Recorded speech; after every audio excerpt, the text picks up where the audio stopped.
لله رب العالمين والصلاة والسلام على سيد الأنبياء والمرسلين نبينا محمد وآله وأصحابه أجمعين أما بعد. اللہ رب العزت کا احسان ہے. اللہ رب العزت نے ہمارا انتخاب قرآن کریم کو سمجھنے کے لیے کیا. بار بار ہماری توجہ اس بات پہ رہنی چاہیے کہ اللہ رب العزت کا ہمیں شکر کرنا چاہیے کہ اللہ رب العزت نے ہمارا انتخاب قرآن کے لیے کیا. بہت سارے نوجوان ہیں، نوجوان چاہنے کے باوجود بھی نہیں آ سکتے ہیں. کیوں؟ اس لیے کہ ان کو اللہ کی توفیق نہیں ہے. تو اللہ کی توفیق پر ہمیں اللہ کا شکر کریں کہ اللہ رب العزت نے ہمیں قرآن کے فہم کے لیے اور قرآن کے علوم کے لیے چنا ہے. یہ کوئی چھوٹی بات نہیں ہے، بہت بڑی بات ہے. یہ کسی انسان کو ہی اس طرح کی توفیق ملا کرتی ہے. تو انشاءاللہ آج سے آپ کو قرآن کے سمجھنے کے لیے جن علوم کی ضرورت ہے، جو بنیادی علوم ہیں، ان علوم کو سکھایا جائے گا. ان میں سے ایک فن تو ہے فن نحو، دوسرا ہے فن صرف، تیسرا ہے عربی. یعنی کچھ نہ کچھ ہمیں پتہ چلنا چاہیے. مثلا نحو سے ہمیں کیا پتہ چلے گا؟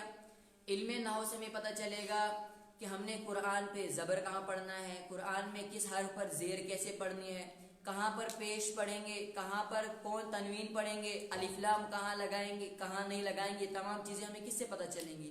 فن نحو سے.